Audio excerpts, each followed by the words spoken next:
powder and claim each one washes whiter than the other 7. Now we're about to go under a combination here of 3 bridges. Well, it's 2.5 to be precise. This is the only place in the tidal part of the Thames where you get 3 bridges built so closely together. The first one is the Blackfriars Road Bridge. Now we'll say 2.5, but you see the reason why now? This is stone right here with the red columns. This is what's left of the Alexander Railway Bridge. It was the first railway bridge to span the River Thames, and it was built by the Victorian engineer Isabard Kingdom Brunel. It was built for the London, Chatham and Dover Railway Company. And the last bridge of the 3 here is the Blackfriars Railway Bridge, with Blackfriars and Holborn stations immediately to the left.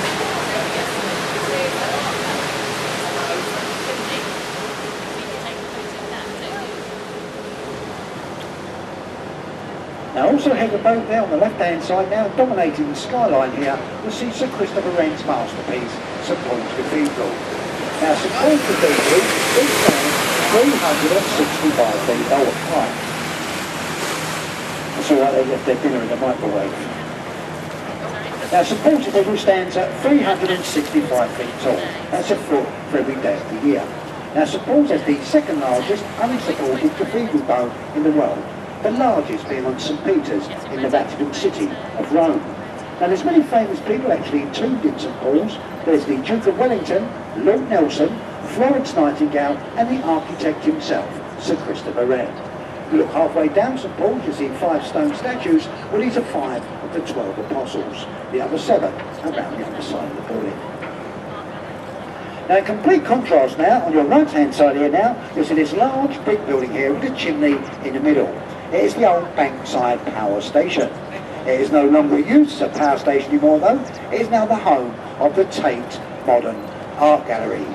Now I don't know if anybody on board this boat actually likes modern art. Apparently some people do, but I certainly don't. When I went inside there, I'll tell you what I saw. I saw a burnt out car, a wall with a load of graffiti on it and a light bulb going on and off. Now you come to the housing estate in South London, right there, you can see the self-same thing. A complete and utter load of rubbish. Now it's only my opinion of course though, if you do like modern art, well that's the place for yours. Well, the area to the right hand side is actually known as Bankside in the London Borough of Suffolk. Now in Elizabethan times, this was your red light area of London, your place of entertainment. It's where your theatres, bear baiting pits, bullfighting, dogfighting and houses of negotiable affection. All over here on the right hand side. Incidentally, all this land was all owned by the...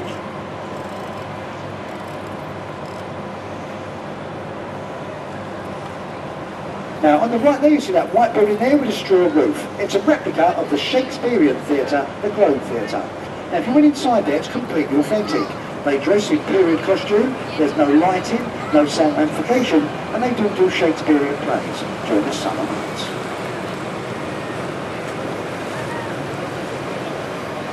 Now the next bridge we're approaching here now is the Suffolk Road Bridge. It is the narrowest and less used bridge to span the River Thames. As you say, if you see someone walking over this bridge or a car driving over it, they're most likely lost. The reason being the approach roads of this bridge are so well hidden in the back streets of London that nobody can actually find the bridge. So if you see anyone up there, give them a wave. They might have been up there about 3 weeks.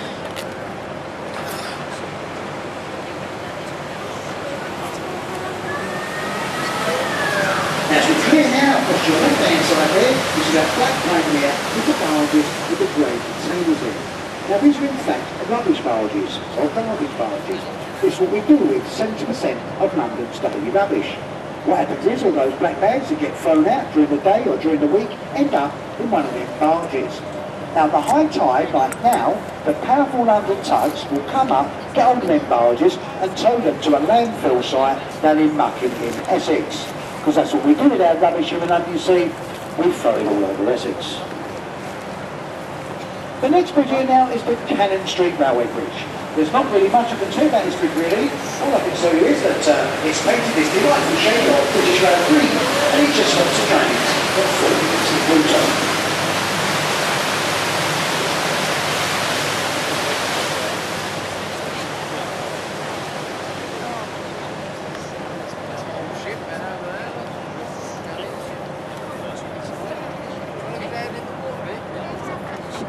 On your right hand side here now you see a small wreck dock there with a small sailing ship inside. You see it, the small pirate ship right there? Has anyone on board ever seen that film, The Pirates of the Caribbean, starring old Johnny Depp? Anyone seen that film? Yes, no? Well, that ship over there has got nothing to do with that film whatsoever. It's a replica of the Golden Hind. So it's only a replica, but that small ship you see there has actually been around the world 3 times. Also on your right hand side, in between the gap of the building here, you get a lovely view here of the Suffolk Cathedral. It is the 3rd largest place of worship here in London. Now if you went inside there, you'd go inside the Harvard Chapel, named after John Harvard, the founder of the Harvard University in Massachusetts, USA. He was baptised in that church there, the son of a local butcher. Also, William Shakespeare's younger brother, Edmund, is buried in there. Not a lot of people know that William Shakespeare had a brother, but he did, he's dead, and he's in there. The next bridge now, everybody knows, it's the new London Bridge, opened in 1973 by Her Majesty.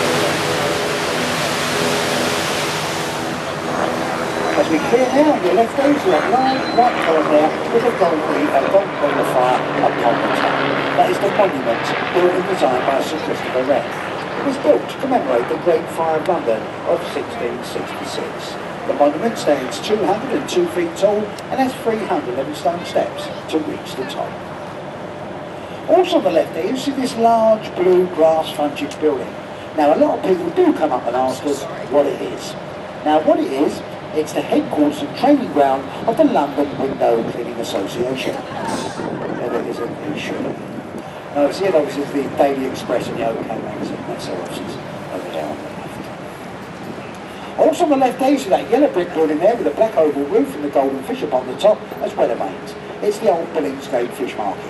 No longer used as a fish market anymore though, it's moved to a new site down in the West India Dock, a few miles further downstream. The fish market was well noted for its fresh fish and also the porters for their very foul language. Also on the left there you see that large white building behind the trees with a clock face. This is called Waterguard House. It is the headquarters of Her Majesty's Customs and Excise. Now if you've ever charged your arm by bringing in too many cigarettes, too much booze, or maybe some drugs in the country and they're taken off you, that's where they'll go, in that building over there on the left. Now after about a year or so, it's all supposed to be incinerated, so they tell us. I've worked on the river for 35 years. I've never seen a puff of smoke come out of any of them chimneys over there, but I do hear their Christmas parties go on till April. On the right hand side now you can see this large grey warship. You might not be able to see it though, because it's painted in its Atlantic camouflage colours. It is the HMS Belfast, the largest cruiser ever commissioned by the Royal Navy. It was launched in the Hull and Wharf shipyards in Belfast in 1938 and commissioned in 1939. It was actually built on the same blocks as the ill-fated ship, the Titanic. Now this ship fared a bit better though. It did take part of bombing the beaches of Normandy during the D-Day landings and did help find and sink the German battleship, the Charles, in the Second World War. It last fired those large guns in anger off the Korean coast in the early 50s. As you can see now, it's on a permanent mooring, a formal reminder of British sea power. Now to actually give you some idea of the firepower of that ship, see those large guns on the after deck there can actually fire a 100-weight shell for 14 land miles. That means if she could fire those guns a day, she could go as far as Basildon in essence.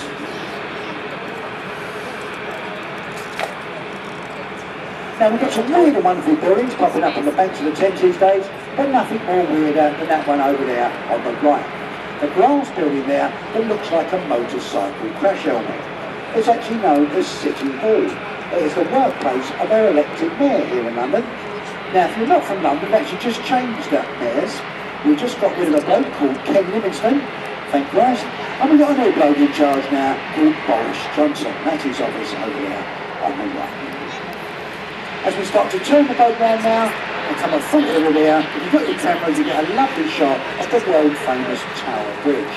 Now Tower Bridge isn't as old as it looks. It was opened in 1894 and built in a Gothic style to blend in with the Tower of London. The two centre parts in the middle there is a